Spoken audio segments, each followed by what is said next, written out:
You are now watching the Queen Chioma.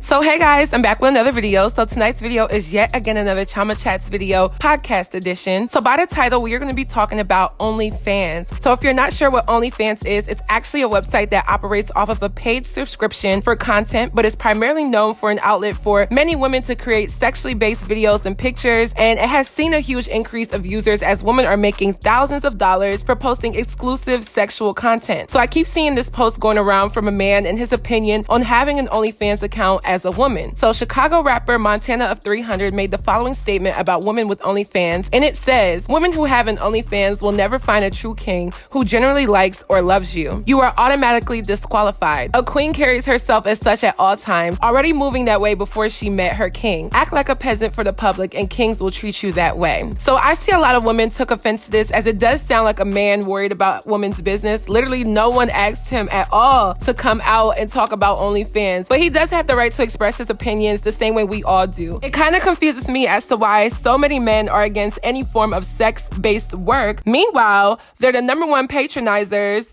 of sex-based work. But I guess it goes to show that there is a certain perception that comes with sex work. So I wanted to discuss this in my opinion, so I'm going to talk about this in one main talking point, so let's get right into this video. So my main talking point is, does OnlyFans make you a hoe? Now obviously I'm just asking this question for a wow factor. I definitely do not agree that having an OnlyFans makes you a hoe. There are plenty of ways to be a hoe, and OnlyFans may or may not be one of them, depending on what you're doing, who you are, and just off the strength that the term being a hoe is subjective to people's individual connotation of that word and what it means. I feel like with an OnlyFans, to each their own. He has a point in saying that the majority of men do not respect a woman who does some form of sex work as it relates to taking them serious in a romantic relationship. Like, I think that is a point for him to make. But I also think there are men who honestly respect the hustle of, let's say, being a stripper, having an OnlyFans, working in pornography or whatever. But when it comes to actually making these women a wife, I believe the majority of men are skeptical, just because men are territorial for the most part. They don't like the idea of their woman being shared with another man, or a man having access to their woman, but neither do women. So I personally do not think that being someone who is involved in sex work should restrict you from finding your king as a woman, just off the strength that there's somebody for everybody, and not every man thinks this way. Some men are a little too involved and too concerned with the overall look of a sex worker versus that person's individual characteristics and being a good partner to them. What I mean is, if I was to be a stripper, but I still made YouTube videos in the format that I do, which is why you all subscribe to me, you watch my content, you're motivated by me, or you just like me in general, there would be nothing different than what I do for work on the pole, contradicting who I am as a person. So therefore, the connotation of a stripper, or someone who does porn, or somebody that works on OnlyFans in a sexual manner, should not have a direct correlation to that woman and her characteristics of being a good woman to one man. What I actually find funny is that men literally excuse a lot of the bullshit that they do as it relates to their sexual extracurricular activities outside of their relationships and their marriages. But as soon as a woman is to act on something sexual, the first connotation is saying that she isn't worthy of a good man, isn't worthy of respect, and is an overall hoe. Now, I understand that men and women are not the same. Men and women are technically not equal in many cases. But the idea of a human being being worthy of having a good person as a partner should not be discriminatory against men and women. Like I said in my video about the song WAP by Cardi B and Meg Thee Stallion, there were a lot of men that were very upset about the song talking about a wet ass pussy and the very sexual, raunchy lyrics and visuals. And I spoke on how men need to understand that women are also sexual beings, enjoy sex the same way that men do, and are very much active in the same way that men are. Sometimes I don't think men think that far, because their natural thought process to believe anything that they do, a woman can't do, or a woman can't like, especially when it comes down to sex. Men and women are just not viewed the same in that regard, and there's really nothing anyone can do about that. It is what it is. I do believe that the same way a woman has standards that they want in a man, that a man could have standards that they want in a woman. And I feel like a woman should also understand that most men are just not going to take you serious if they believe that you are someone that is just promiscuous, or what they say is for everybody. Unfortunately, what comes with a lot of sex-based work is that, women are doing it for the attention of men, and that they're doing it with every man there is, when in most cases, that is not the case. Sex workers are usually very smart, very protective, and very very health conscious people who do have to protect their bodies and their mental from the very same men who chastise them for doing what they do, but also put money in their pockets. Like,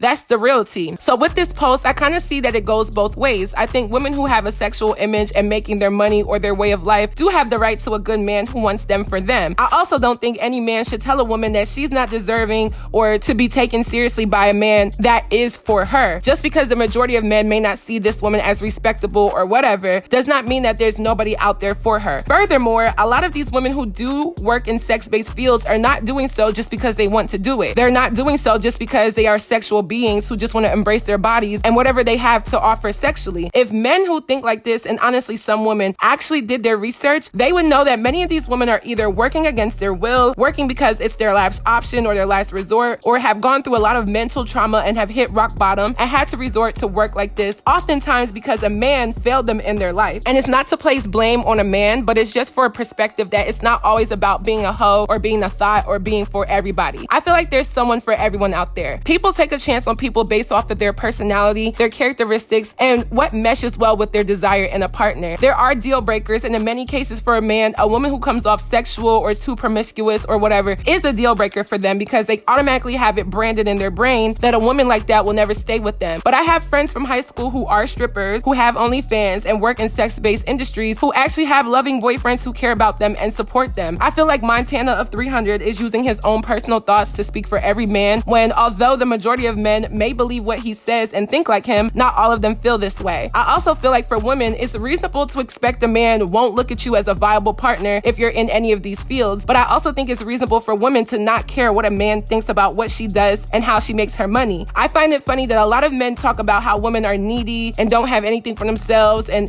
aren't about their business, but then they take issue to women who use sex-related work to take care of themselves, their kids, and their families. The same way that not every woman wants a nigga who's in the streets making drug money and putting himself at risk at being a target from other people is the same way that some men don't want women to work as a stripper or to do OnlyFans or whatever it may be. And that's fine, but I feel like people should respect people's work and their work ethic, because what's for them is for them and what is for you is for you. I kind of get tired of men overcompensating their opinions in women's business by trying to speak for everybody except for themselves. There were so many men who took offense to Cardi B and Meg Thee Stallion's song WAP and the video off the strength that they themselves are fucking some dry ass pussy.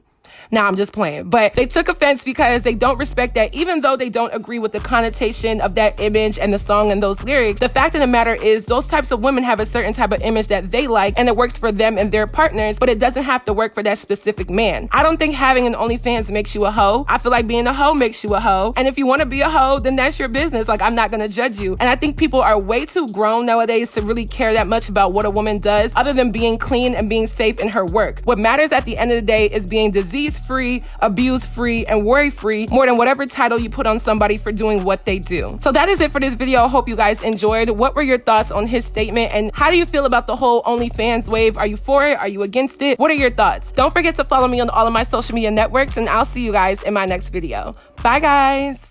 And in most baby mama situations, that's just not the case. A lot of these women are single mothers who are by themselves, primarily being with the child, as a man kind of gets to do whatever he wants because I guess that's just the perks of being a man. The saying goes, mother's baby, daddy's maybe. So point number 2 is being married young. Now, I'm not married. I don't have a kid. So when I have these conversations, I love when married people or women with kids get in my comment section because I learn a lot and it spreads knowledge to other people who may be looking for advice. So I can't speak on marriage as obviously I'm not there yet. But when she says that her boyfriend speaks of marriage, but she doesn't know about it, I kind of call bullshit. Like, I feel like there's code for he doesn't want to get married to you right now. To me, a child is a lifelong commitment. You can definitely divorce a husband. You can definitely break up with a boyfriend, but you cannot divorce your child, okay? You can't break up with your child. And I'm pretty sure some people have tried. So I understand that marriage is hard.